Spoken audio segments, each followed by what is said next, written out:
E um dos escritores mais aclamados dos últimos anos, o chileno Roberto Bolanho, chegou a conhecer a fama, mas não viveu bastante para desfrutar da glória. O Bolanho morreu em 2003, aos 50 anos, e foi justamente um livro póstumo que o colocou no primeiro time da literatura universal.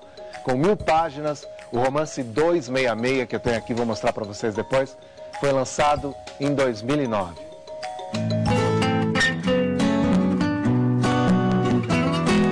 Jovem precoce, Roberto Bolanho teria aprendido a ler com apenas 3 anos e escrito a primeira história aos 7.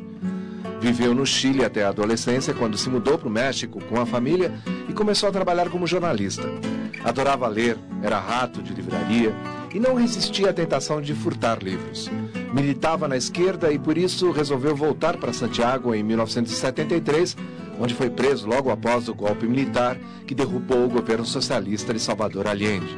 Teve a sorte de encontrar 2 guardas que haviam sido colegas de escola. Eles o libertaram.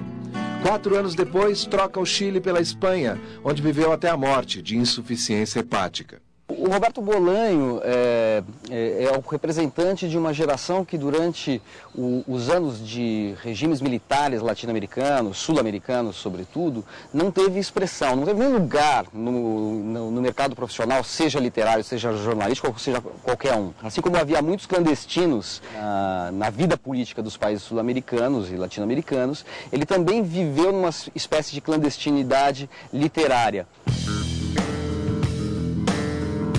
2 romances projetaram Roberto Bolanho ainda em vida. Detetives Selvagens foi publicado em 1998, quando o escritor já estava com 45 anos. É um livro feito de vários depoimentos, como se fosse uma parte dele, é quase uma reportagem, vamos dizer assim. Para Roberto Bolanho, Detetives Selvagens é uma carta de amor à sua geração. Em 2000 sai Noturno do Chile, monólogo de 120 páginas. Essa obra só ajudou a engrossar a legião de admiradores de Roberto Bolanho, arrancando elogios de intelectuais como a escritora Susan Sontag. Já desenganado pelos médicos, Bolanho passa os últimos 5 anos de vida debruçado sobre o romance que se tornaria sua obra-prima. Com mais de 1000 páginas, o inacabado 2666 é formado por 5 histórias de suspense.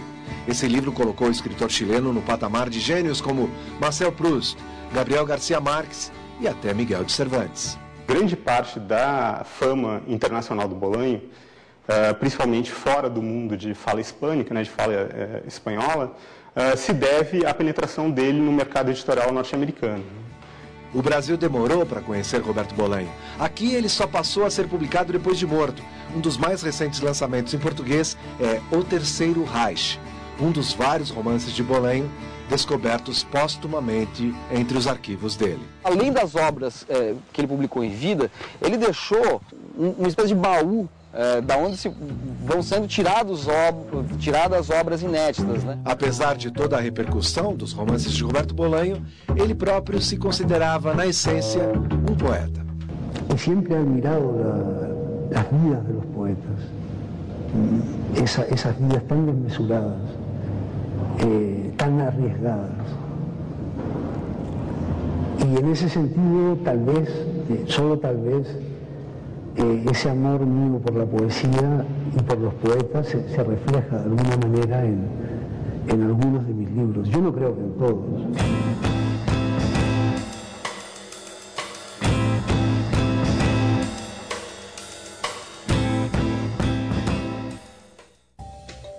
Bom, eu tenho aqui o Joca Reines Terron, que gentilmente veio a Metrópolis para comentar esse grande escritor. Você foi uma das primeiras pessoas de quem eu ouvi falar do Roberto Bolanho, na verdade.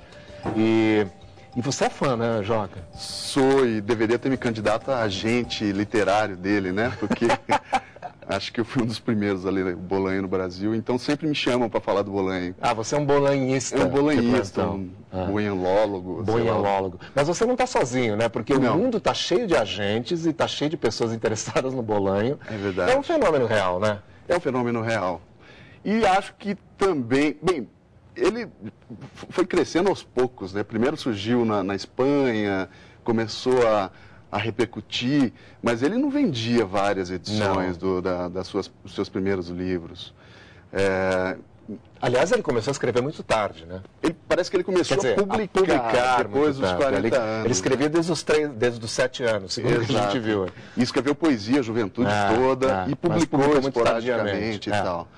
Né? E dizem que um dos primeiros recursos de sobrevivência, quando ele foi viver na Espanha, como clandestino e tal, era justamente escrever os contos e pequenas novelas que ele escrevia na época, nos diversos concursos literários que existem nas cidades da Espanha toda. Né? Ele se considerava uma espécie de caçador de recompensas, um caçador de búfalos. E ajudava no sustento, né? Porém, numa entrevista recente da viúva, ela meio que dissipou esse mito, né? Por isso que as viúvas nunca devem falar. Né? As viúvas não deveriam falar. É melhor as viúvas não falarem nada. Ô, Joca, se você tivesse que resumir as qualidades do Bolanho, que deveriam ser atraentes para os leitores comuns, quais seriam essas qualidades? Dá para dizer? Olha, ele tem um ritmo narrativo, né? Um motor narrativo, uma propensão narrativa que é a principal qualidade dele. Acredito. Dos melhores consegue largar dele.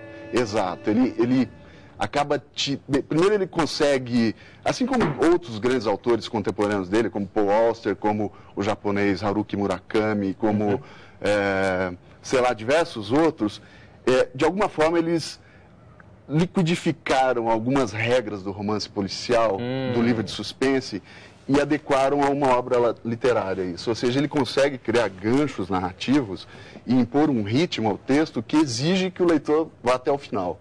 Exige que o leitor não deixe cair o livro no meio da leitura ou que o abandone. E isso com alta qualidade literária, né?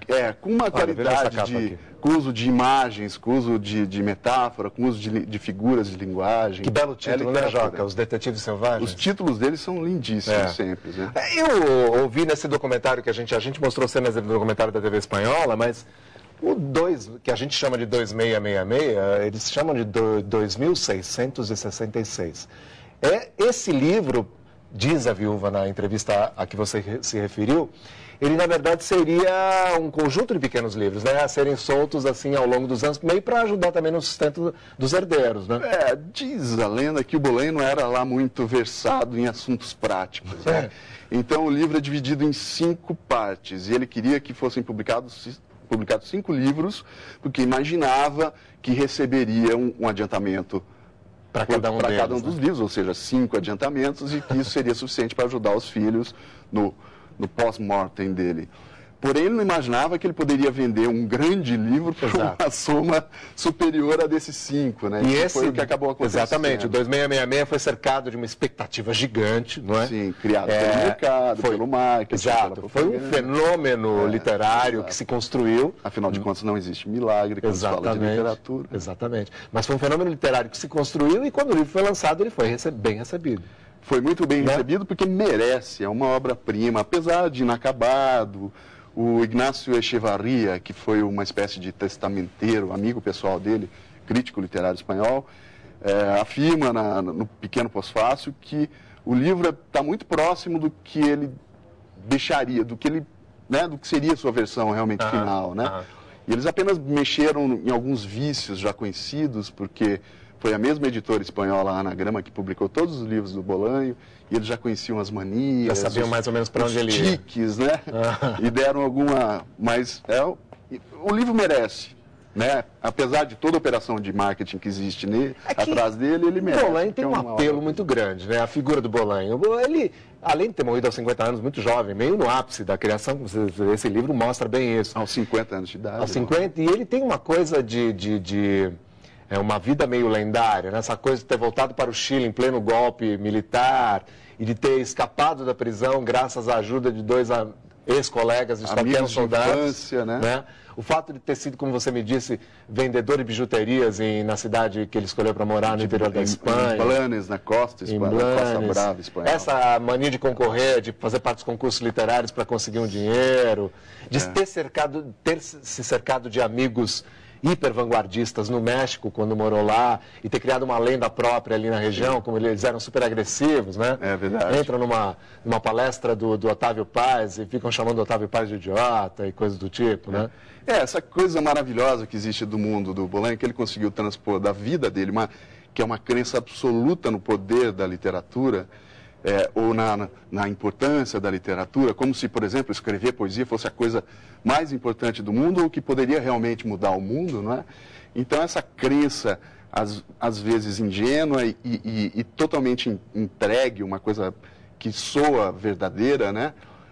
E que ele conseguiu transpor para os livros, porque, assim como ele, os personagens dele só pensam em literatura, só pensam em poesia, só pensam em fazer poesia.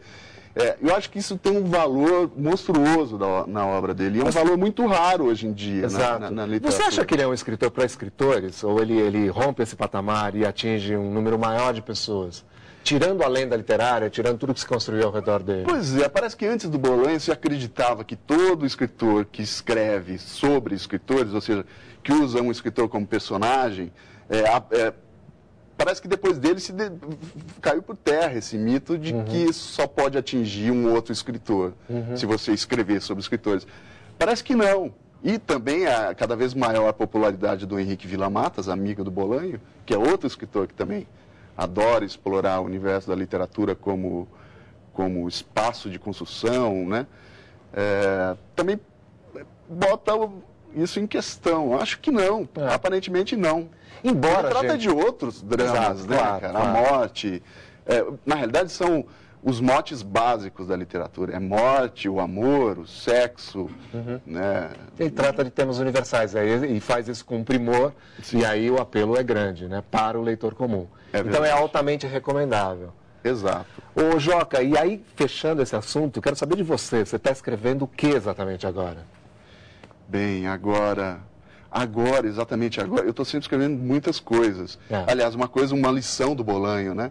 Que sempre disse que quando você deve escrever uma coisa, você não escreva só uma, escreva 5, 6 ao mesmo tempo. Você vai queimando cartuchos. Exato. Você desencanta com uma, tem outra. Exato, uma você vai conseguir acabar. Bem, uma das coisas que eu estou fazendo agora, eu estou escrevendo a nova peça do Teatro da Vertigem, o grupo teatral aqui de São Paulo. Incrível, uma experiência dramática? É a minha primeira experiência dramatúrgica, assim, e tem sido bastante intenso. Nós temos reuniões diárias e em julho deve acontecer a primeira leitura da primeira versão do texto. E é uma peça que deve só ser encenada somente no começo de 2012. Mas aí quando a coisa estiver mais avançada, eu vou querer que você venha aqui com o Teatro da Vertigem inteiro para conversar. Claro, 250 pessoas. Ô Joca, foi um prazer ter você aqui. Obrigado por atender ao nosso convite. Tá? E o livro que saiu agora do Bolanho, que é recomendável, embora o Joca não seja um fã exatamente deste livro, né? É maravilhoso, mas, enfim, tá aqui. Tá bom? O Terceiro Reich, da Companhia das Letras. Obrigado, Joca. Obrigado. Obrigado.